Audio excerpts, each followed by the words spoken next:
Okay, now is the moment that some of you have been waiting for. It's time for my review of Sonic Unleashed. Now, if you guys have seen my 3-part series of 3D Sonic games, you might have realized that I think that Sonic titles are pretty hit and miss. So, does Sonic Unleashed completely crap on those titles, or is it just another addition to that steaming pile of crap? Let's plug it in and find out.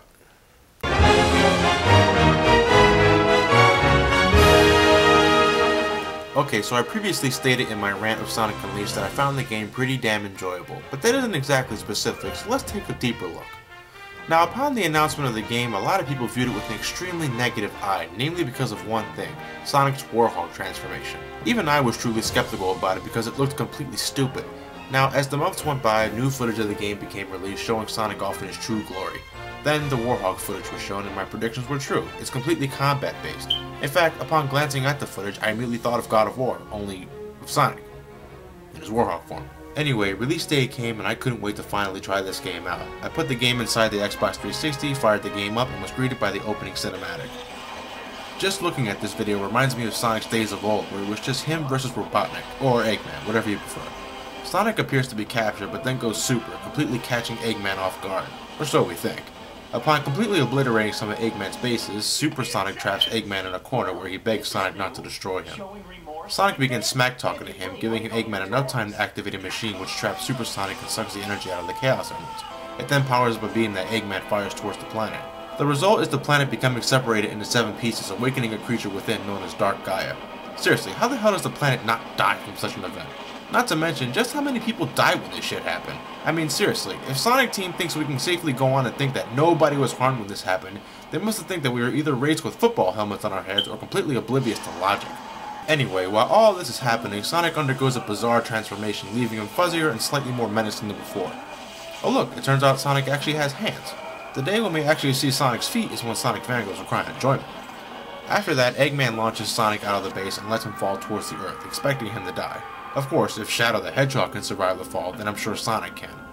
Sonic manages to land on solid ground, though I gotta say, if he managed to land in the now exposed core of the earth, I'd be laughing pretty damn hard. Upon regaining consciousness, Sonic finds a little critter that he landed on upon impact who can't remember anything about himself. Uh-oh. Did I fall on him? Lawsuit!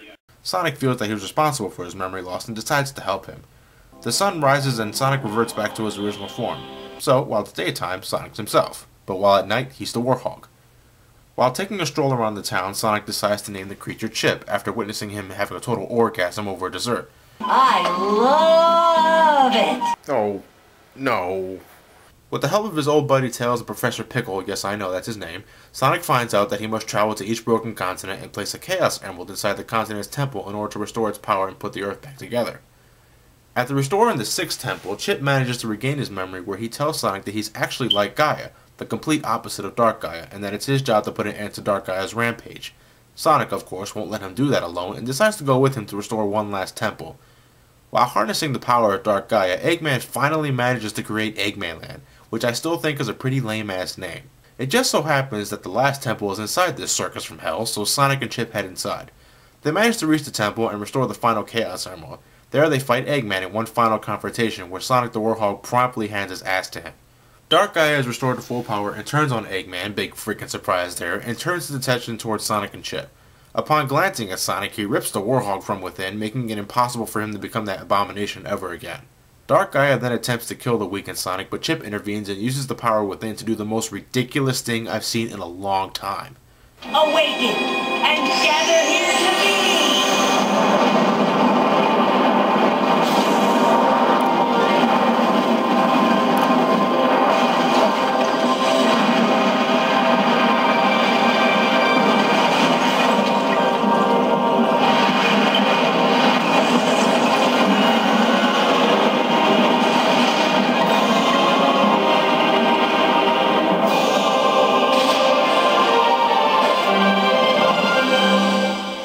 Did anybody else play the Power Rangers theme when witnessing this? So, with Chip controlling the Gaia Colossus and Sonic becoming super once more, the two managed to obliterate Dark Gaia complete with slow motion and an anticlimactic flash. Fulfilling his duty, Chip sends Sonic back to the surface while the last piece of the planet is set in place, leaving Chip inside the core with the dying Dark Gaia. Sonic regains his composure and speeds off with Tails, ending the game with a satisfying note. Looking at this scene, again, reminds me of the old days, where Sonic rode on top of the tornado as the credits scrolled by. Those were the days. Okay, story aside, how does the game play? Well, like Sonic and the Secret Rings, you only control Sonic throughout the game. Each continent has their own respective daytime stages and nighttime stages. During the day, you're Sonic in all of his glory, and during the night, you control his Warhog form. When you finish a stage, you're given a final score and a ranking like the previous titles. Depending on your performance, you can also gain experience to increase attributes like Sonic's maximum speed, the boost gauge, or any of the Warhog's many attributes. In order to access more stages, you need to collect Sun and Moon medals. Think of it as like collecting Power Stars in Super Mario 64, only just stupid. Seriously, what were they thinking when they decided to put medal collecting in this game? Some stages require large amounts of medals to gain access, and most of the time you'll be blazing past them in Sonic stages. They're easier to spot on the Warhog stages, but that's only because you're not soaring around at the speed of sound. Whatever happened to just going from stage to stage? Daytime stages are absolutely incredible. The sheer sense of speed you can achieve is mind-blowing. You don't believe me? Just take a look.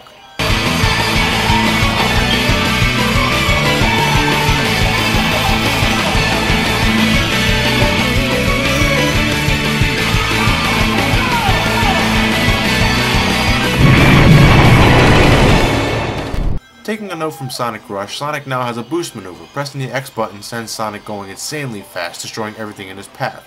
Sonic's homing attack is back in full swing, though now it's been oddly giving its own button. Before you had to jump and press the jump button again in order to perform it, but now after jumping with the A button, you now have to press the X button in order to execute it. It took a while for me to get used to, but it's no big deal. Until I learned the air boost. Initially, Sonic could only perform the Sonic boost on the ground, but after obtaining the air boost shoes, he can now perform it in midair.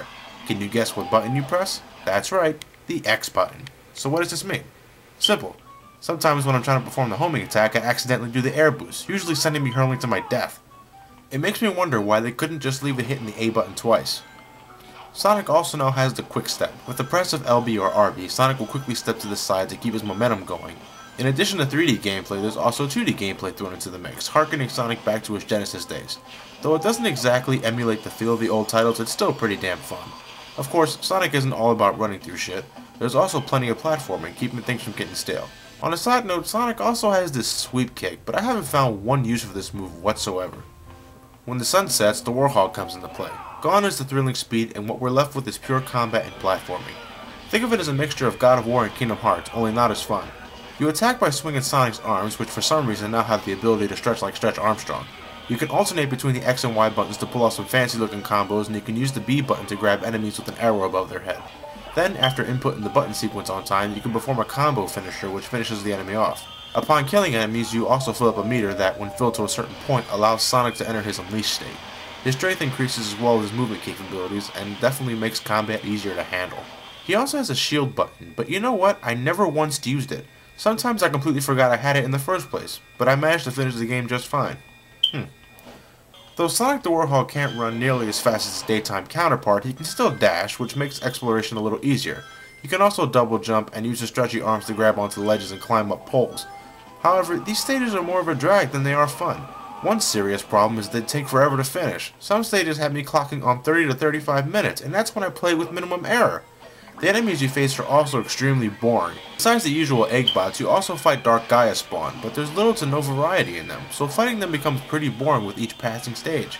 The platforming sections aren't so bad, but they can be pretty frustrating because of the view you're given in some stages. Sometimes you can't see where to jump next, and sometimes you're not sure what to jump on. And for some strange reason, Sonic doesn't always have a drop shadow, which makes it impossible to determine where you're gonna land.